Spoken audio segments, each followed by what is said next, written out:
कि तुम कैसे ओवर थिंकिंग से बच सकते हो। ऐ लड़के, मैं लड़की थोड़ी ना हूँ। ओवर थिंकिंग एक ऐसा टॉपिक जिस पर तुम्हें स्टोरी टाइम एनिमेशन की काफ़ी सारी वीडियोस मिल जाएंगी।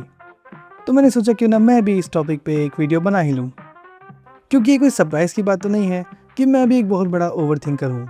और शायद ऐसा इसलिए है क्योंकि मैं अपने ही फैसलों को कई बार डाउट कर लेता हूँ, और इस डाउट के चक्कर में ही मुझे अक्सर फैसले लेने में काफ़ी तकलीफ़ होती है। शायद मुझे इस टी शर्ट को ब्लू की जगह रेड करना चाहिए, पर रेड में काफ़ी एग्रेसिव लग रही है। ओके, तो इसे ज़रा ग्रीन करके देखता हूँ। पर मुझे ग्रीन पसंद नहीं है। येलो कैसा रहेगा? बहुत ब्राइट है। ओके, ब्लैक बहुत अच्छा कलर है, पर ये बहुत एजी लग रहा है। चलो पिंक ट्राई कर लेते हैं। मैं लड़की थोड़ी ना हूँ। ठीक है, ये सही रहेगा। Dark blue, perfect. तो ऐसे ही ओवर थिंकिंग ने एक बार मुझे फंसा दिया जब एक फैमिली ट्रिप पर हम गोल्डन टेम्पल देखने गए थे। तब मैं, मेरा भाई और मेरे पापा के फ्रेंड का एक लड़का, हम तीनों रुककर पॉन्ड में तैरती हुई मछलियों को देखने के लिए रुक गए। और वो पहली बार था जब हम तीनों ने ही शायद मछली को इतनी पास से देखा हो, तो इसलिए हम आराम से वहाँ काफ़ी देर तक बैठ के उन्हें देखते रहे। पर एक गार्ड साहब थे जिन्होंने सब लोगों को वहाँ से हटाना शुरू कर दिया। वो डंडा लेके सबको वहाँ से भगा रहे थे ताकि मछलियों को कोई परेशान ना करे। और उन्हें ऐसा करते देख मेरा भाई और पापा के फ्रेंड का लड़का तुरंत ही वहाँ से खिसक लिए बिना मुझे बताए। और वहाँ मैं मछली को घूरता हुआ ये सोच रहा हूँ कि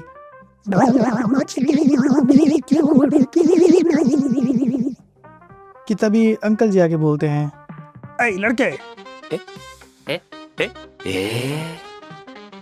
और फिर लोग कहते हैं कि मुझे ट्रस्ट इश्यूज हैं।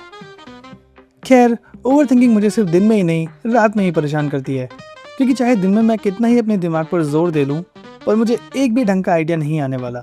और वहीं रात होते ही जैसे ही मैं सोने जाता हूँ, मेरे सर पे आइडियाज़ की बारिश होने लग जाती है। और इस बारिश में मेरा दिमाग इतना बह जाता है कि बेचारा कंफ्यूज हो जाता है कि अब सोए या फिर इन आइडियाज़ पे काम करे। और इस चक्कर में मैं कई बार सोचता रह जाता हूँ कि हर टॉपिक पे मैं किस तरह से एनिमेशन करूँगा, किस तरह से उसे एडिट करूँगा, या कौन सा जोक उसमें ऐड करूँगा। और ऐसे करते करते करते रात के 2 बज जाते हैं और मैं अभी भी जाग रहा हूँ। और इस सब से एग्जॉस्ट होकर मेरा दिमाग फाइनली सो जाता है, लेकिन सुबह तक मुझे कुछ भी याद नहीं रहता।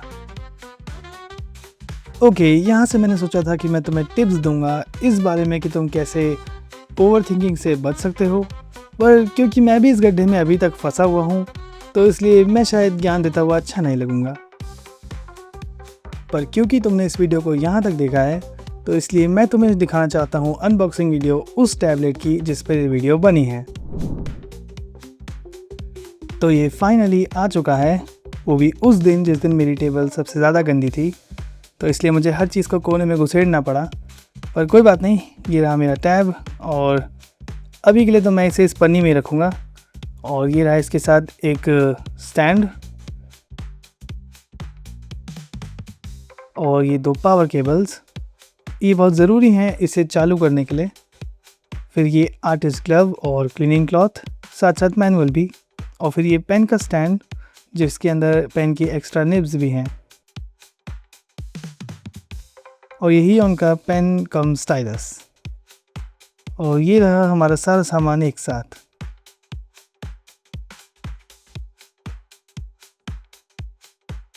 अब एक बार तुम इस टैबलेट को ऑन कर लो और ड्राइवर इंस्टॉल कर लो, तो फिर तुम इस पे इस तरह से काम कर सकते हो।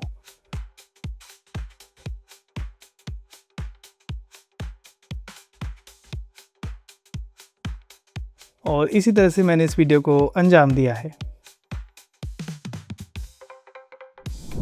Thank you for watching this video. अगर तुम्हें वीडियो पसंद आई तो इसे लाइक मारो, सब्सक्राइब करो इस चैनल को, और बाकी का ये बोलेंगे। लाइक और शेयर ठोक दीजिए, महाकाल का दबाकर लाइक और शेयर ठोक दीजिए। 5000 लौटे दिख जाना चाहिए। ये 4000 के लिए मैं यहाँ पे नहीं खड़ा हूँ, पूरा साल मेहनत करता हूँ आपके लिए बेटा। ऐसा नहीं चलेगा, ऐसा नहीं चलेगा।